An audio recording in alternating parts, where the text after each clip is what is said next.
ఈ రోజున మనం ధర్మతరంగిణిలో ధర్మస్వరూపానికి సంబంధించి వివిధ ధర్మాలకు సంబంధించి కొన్ని విశేషాలను మనం తెలుసుకుందాం. అంతరాయ తిమిరోపశాంతై శాంతపావనమచింత్య వైభవం తం నరం వపుషి కుంజరం ముఖే మన్మహే కిమపి తుందిలం మహః. ఆశాసురాసీ భవదంగవల్లీ భాసైవ దాసీకృతదుగ్ధసింధుం మందస్మితైర్నిందితశారదేందుం వందే రవిందాసన సుందరిత్వాం.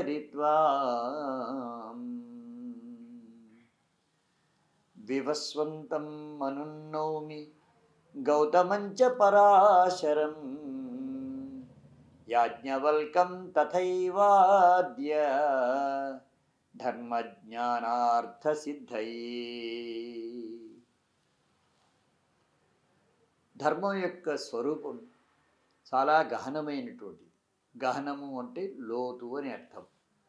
అదేవిధంగా ధర్మం యొక్క విస్తృతి కూడా అనంతమైనటువంటిది. ఆకాశం యొక్క హద్దును ఏ విధంగా అయితే మనం గమనించలేమో అదేవిధంగా ధర్మము యొక్క హద్దును కూడా మనం నిరూపించలేము, గమనించలేము. అంత విశాలమైనటువంటిది.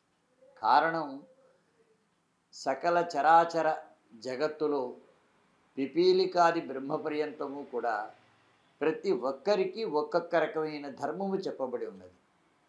వారి వారి ధర్మమునందు వారు నియుక్తులై చక్కగా నిర్వర్తించినప్పుడు వారికి ముక్తి కలుగుతుంది, సిద్ధి కలుగుతుంది అని భగవద్గీతలో వచనం. అందుకని స్వే స్వే కర్మణ్యభిరతః సంసిద్ధిం లభతే నరః అని భగవద్గీత చెప్తున్నది. అంటే తమ తమ పనులయందు ఎవరైతే నిర్దిష్టమైనటువంటి పనులందు ఉద్యుక్తులై వారు తమ యొక్క పనులను నిర్వహిస్తారో వారికి ముక్తి లభిస్తుంది, సిద్ధి కలుగుతుంది అని గీతావాక్యమే. అందుకని కర్మయోగం అనేటువంటి దాన్ని కూడా చాలా ప్రశస్తమైనటువంటి యోగంగా అక్కడ కీర్తించారు. కనుక ఇటువంటి ఈ సందర్భంలో మనం పూర్వం ఆశ్రమ ధర్మాల గురించి కించిత్తుగా స్పృశించుకున్నాం. దానికి ముందు వర్ణధర్మాల గురించి చెప్పుకున్నాం. సామాజిక ధర్మాలను గురించి ముందు ఈ రోజున ఒక ఆలోచన చేద్దాం. మహాభారతం అది ధర్మనిధి. ధర్మే చార్థే చ కామే చ మోక్షే చ భరతర్షభ యదిహాస్తి తదన్యత్ర యన్నేహాస్తి న తత్క్వచిత్ అని వ్యాసుల వారి ప్రతిజ్ఞ.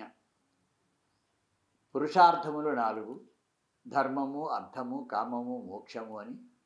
ఈ 4 పురుషార్థములు చక్కగా సిద్ధించాలి. ఆ వ్యక్తి లోకప్రసిద్ధుడై సర్వజన కీర్తనీయుడు కావాలి అంటే దానికి కావలసిన ఉపాయములన్నీ మహాభారతములో ఉన్నవి అని వ్యాసుల వారు మనల్ని అనుగ్రహించారు.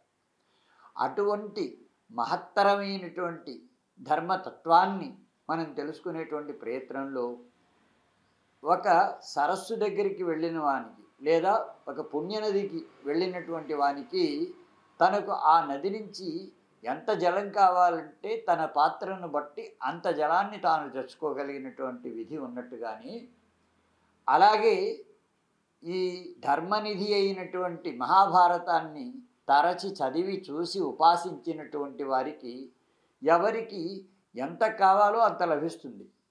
శ్రద్ధ ఎలా ఉంటే యాదృశీ భావనాయస్య సిద్ధిర్భవతి తాదృశి అన్నారు.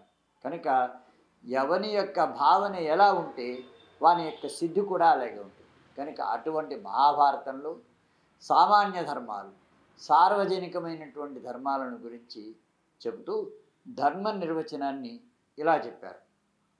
అదత్తస్యనుపాదానం దానమధ్యయనం తపః అహింసా సత్యమక్రోధః ఇజ్యా ధర్మస్య లక్షణం అని. అంటే అదత్తస్య అనుపాదానం, తనకంటూ ఇవ్వబడనటువంటి వస్తువుని తాను గ్రహించకుండా ఉండడం.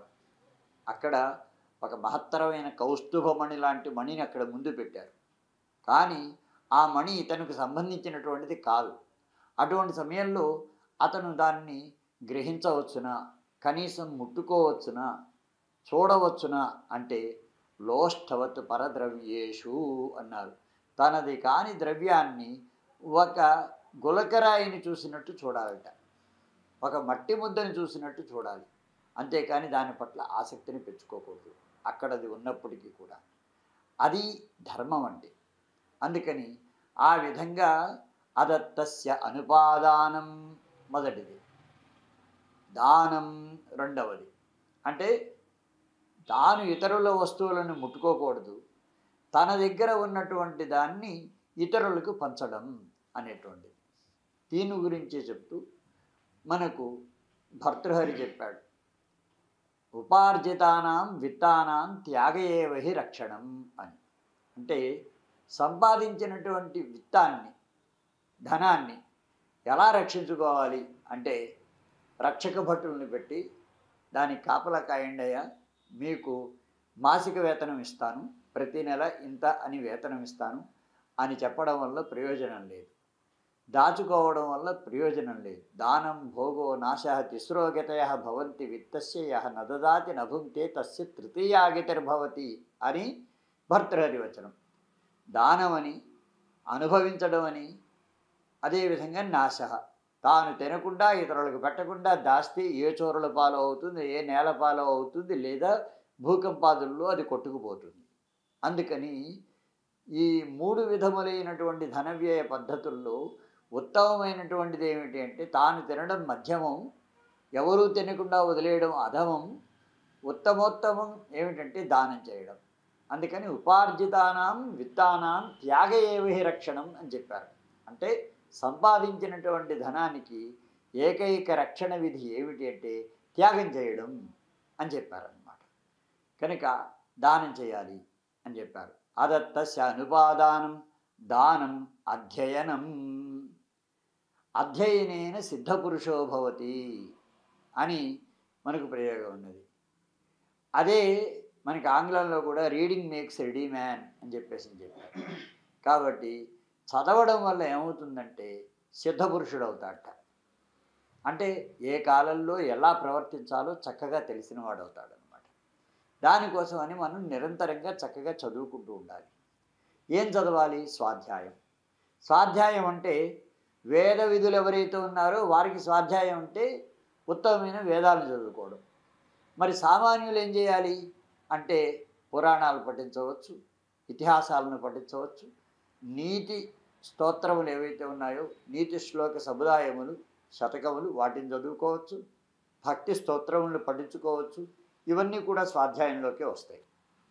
కనుక తనకు ఉత్తమమైన మార్గాన్ని చూపించేటువంటి సద్గ్రంథ కోటిని పఠించడమే అక్కడ అధ్యయనం ఉంటే, స్వాధ్యాయం అంటే. అందుకని దాని తర్వాతది తపస్సు. తపస్సు అనేది చాలా విచిత్రమైనటువంటిది. మహర్షులు ఉన్నారు, చక్కగా మంచి ఒక దృఢమైన ఆకర్షణీయమైన అందమైన ఆకృతిని కలిగినటువంటి వారై వారు వనాల్లో ఉండి చక్కగా తపస్సు చేసుకోవడం అనేటువంటిది మనకు తెలుసు. తపస్సు అనగానే వారే గుర్తొస్తారు. కానీ లౌకికమైనటువంటి మనకు కూడా తపస్సు ఉన్నది. తపస్సు అంటే మూలమైనటువంటి అర్థంలో కనుక ఒక్కసారి తరచి వెళ్ళి చూసి వచ్చినట్లయితే ఒక విధమైన వేడి పుట్టించి ఆ వేడి ద్వారా లోపల ఉన్నటువంటి మాలిన్యాలన్నింటినీ కూడా క్షాళనం చేసుకోవడం. బాహ్యమైన మాలిన్యాలను క్షాళనం చేసుకోవడం కోసం మనం ఏం చేస్తాం, అగ్నిహోత్రుని మీద చక్కగా ఈ గిన్నెని పెట్టి ఆ నిప్పులో పొయ్యి మీద గిన్నెని పెట్టి కాలిస్తే లోపల ఉన్నటువంటి మకిలంతా పోతుంది, ఎర్రగా కాల్చిన గిన్నెలో. ఆ తర్వాత దాన్ని చల్లబరిచి అందులో వంట చేసుకుంటారు. ఇది ఒక పద్ధతి. ఇలా కాకుండా మన యొక్క పాత్ర, శరీరం ఒక పాత్ర. ఈ శరీరం ఒక పాత్ర అయినప్పుడు దీని శోధనం ఎలా అంటే దీనిలో ఒక వేడిని పుట్టించాలన్నమాట. వేడిని పుట్టించి మనలో ఉండేటువంటి మాలిన్యాలన్నింటినీ కూడా తొలగించుకోవాలి. ఎలా అంటే ఇక్కడ ఒక రహస్యం ఉన్నది. ఆ వేడిని పుట్టించడం అనేటువంటిది తాదాత్మ్య చింతనం ద్వారా బుద్ధిని వేడెక్కిస్తే బుద్ధి ద్వారా ఏమవుతుందంటే మన లోపల ఉండేటువంటి దోషాలన్నీ దహింపబడతాయి. ఎటువంటి దోషాలు అవి? ఎందువల్ల అంటే మనకి తెలుసు 3 రకాలైన గుణాలు ఉన్నాయి మనలో, సత్వము, రజస్సు, తమస్సు అని.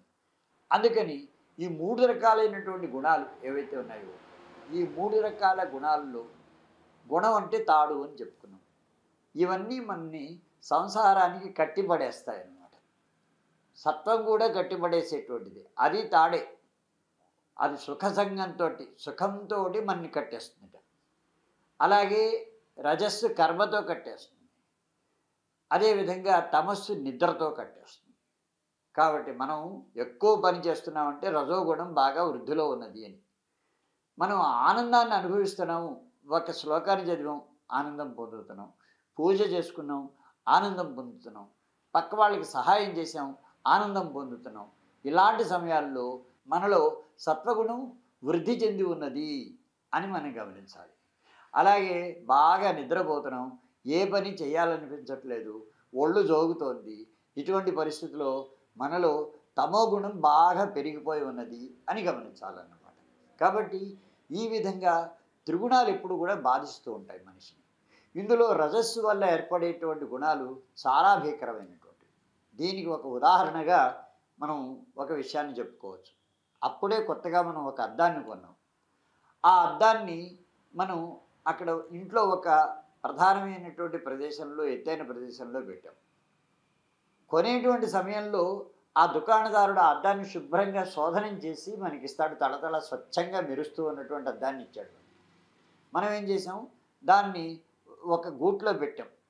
పెట్టిన తర్వాత ఒకరోజు చూడలేదు, 2 రోజులు చూడలేదు, వారం రోజులు చూడలేదు, నెల రోజులు చూడలేదు, అలాగే వదిలేసాం దాన్ని. వదిలేసినప్పుడు ఏమైంది, 2-3 రోజులు అయ్యేసరికి దాని మీద ధూళి ఏర్పడింది. రోజు రోజుకి ఆ ధూళి పెరుగుతూ వస్తుంది.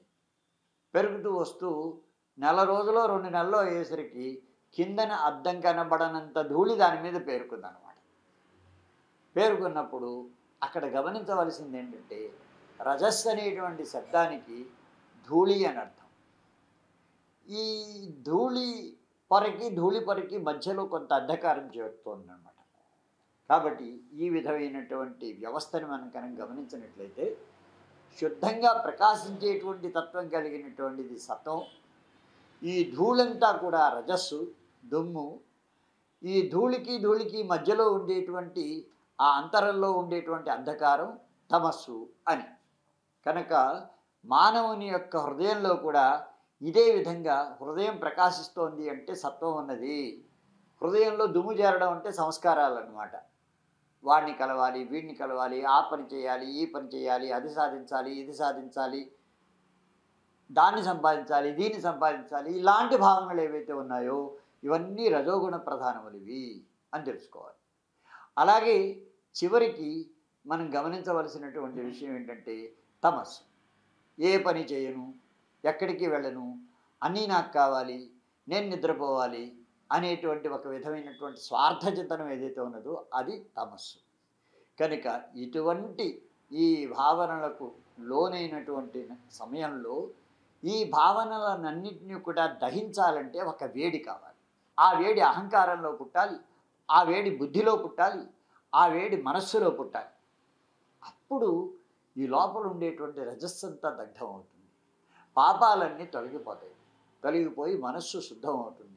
బంగారంలా శుద్ధమైనటువంటి మనస్సు ఉన్నప్పుడు ఆ మనస్సు అనేటువంటి చక్కటి సువికసితమైనటువంటి సహస్రదళ కమలం లాంటి శుద్ధమైన మనస్సులో దేవుడు తాను నెలకొని ఉంటాడనమాట.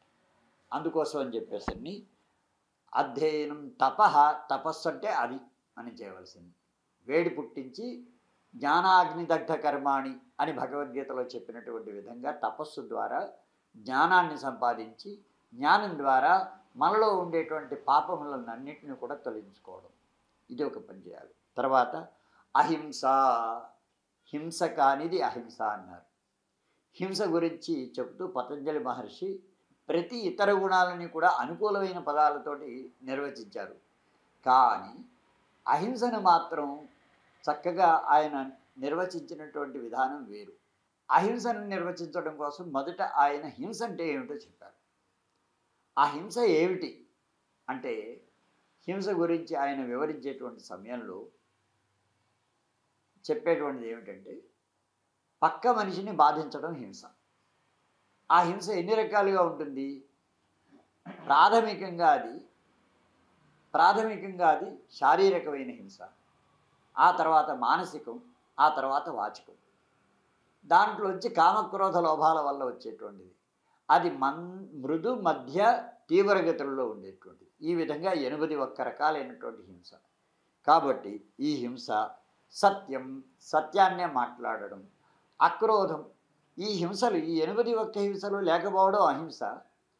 కనుక ఆ అహింస, సత్యభాషణము, అక్రోధం, క్రోధం లేకపోవడం, ఇజ్య, ఎప్పుడూ కూడా యజ్ఞయాగాదులను నిర్వర్తించడం అనేటువంటిది, ఇవన్నీ కూడా ధర్మలక్షణములు అని చెప్పారు. ఇవి అందరూ పాటించదగినటువంటి లక్షణాలు. వీటిని పాటించేటప్పుడు ఎటువంటి జాగ్రత్తలు తీసుకోవాలి, ఎలా శ్రద్ధను వహించాలి అనేటువంటి దాన్ని ముందు రాబోయేటువంటి విషయాల్లో మనం తెలుసుకుందాం. స్వస్తి ప్రజాభ్యః పరిపాలయంతాం న్యాయేన మార్గేణ మహిమహీషాః. గోబ్రాహ్మణేభ్యः శుభమస్తు నిత్యం. లోకాः సమస్తాः సుఖినో భవంతు.